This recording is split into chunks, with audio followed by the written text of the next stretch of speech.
ఉదయాన్నే 5 గంటలకైతే లేసేసి ఎంప్టీ స్టమక్ వెయిట్ చూసుకోవడానికైతే మన మిషన్ ఎక్కేసాను. 68.15 అయితే వచ్చింది. ఫాస్ట్‌గా ప్రీ వర్కౌట్ మీల్‌లో మ్యాంగో ప్లస్ ఓట్స్ అయితే తినేసేసి జిమ్‌కి అయితే బయలుదేరాను. ఎర్లీ మార్నింగ్ 5:30కే సన్‌లైట్ అయితే వచ్చేసింది. బాగా వార్మప్ చేసుకొని బ్యాక్ బైసిప్స్ వర్కౌట్‌కి అయితే రెడీ అయిపోయాను. బ్యాక్కి 4 వేరియేషన్స్, బైసిప్స్కి 3 వేరియేషన్స్, ట్రాప్స్కి ఒకటి, రేర్ డెల్స్కి ఒకటి అయితే కొట్టేసి వర్కౌట్ అయితే ఎండ్ చేశాను. ఎర్లీ మార్నింగ్ ఎన్ని గంటలకు వచ్చిన జనాలు అయితే ఉంటున్నారు జిమ్లో. సో అన్నీ అయితే రికార్డ్ చేయలేదు. చాలామంది బ్యాక్కి 8 to 9 వేరియేషన్స్ చేసే వాళ్ళని కూడా నేను చూశాను. బట్ అన్ని వేరియేషన్స్ ఒక మజిల్ గ్రూప్ చేయడం వల్ల ఓవర్ ట్రైనింగ్ అయిపోయి మజిల్ అయితే గ్రో అవ్వదు. సో మనం ఎప్పుడైనా కూడా మన మజిల్ని ఎంతవరకు ట్రైన్ చేయాలో అంతవరకు చేయాలి.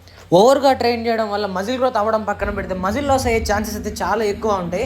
సో మనం ఎప్పుడైనా బ్యాక్ మజిల్స్ని ఫీల్ అవుతూ చేయాలి బ్యాక్ వర్కౌట్. వేరే మజిల్ గ్రూప్స్తో పోల్చుకుంటే మన బ్యాక్ని ఫీల్ అవ్వడం అయితే కొంచెం కష్టమైన టాస్కే. బట్ డేస్ పోయే కొద్దీ మన ట్రైనింగ్ ఎఫిషియన్సీ పెరిగే కొద్దీ మనమైతే మన బ్యాక్ని ఫీల్ అవ్వడం స్టార్ట్ అయ్యింది.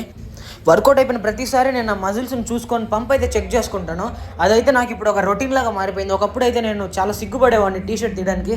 బట్ డేస్ పోయే కొద్దీ మనకైతే అన్నీ అలవాటు అవుతూ ఉంటాయి. ఇప్పుడైతే నా బ్యాక్ అయితే బాగా పంప్ అయిపోయింది.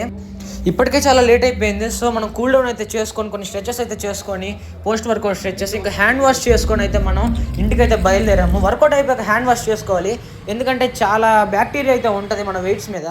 పోస్ట్ వర్కౌట్లో మ్యాంగో ప్లస్ వే అయితే వేసేసాము. అండ్ ఆఫ్టర్నూన్ కూడా మనం అయితే మ్యాంగో వేసేసాము.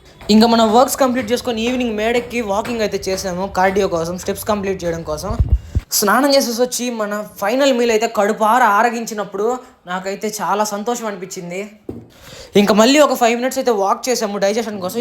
వాక్ చేస్తున్నప్పుడే నాకైతే నిద్ర వచ్చేసింది. సో ఇంకా స్పీడ్గా వచ్చేసి మంచాన పడ్డాను. ఎవరైనా ఫాలో చేసుకోకపోతే ఫాలో చేసుకోండి. బాయ్.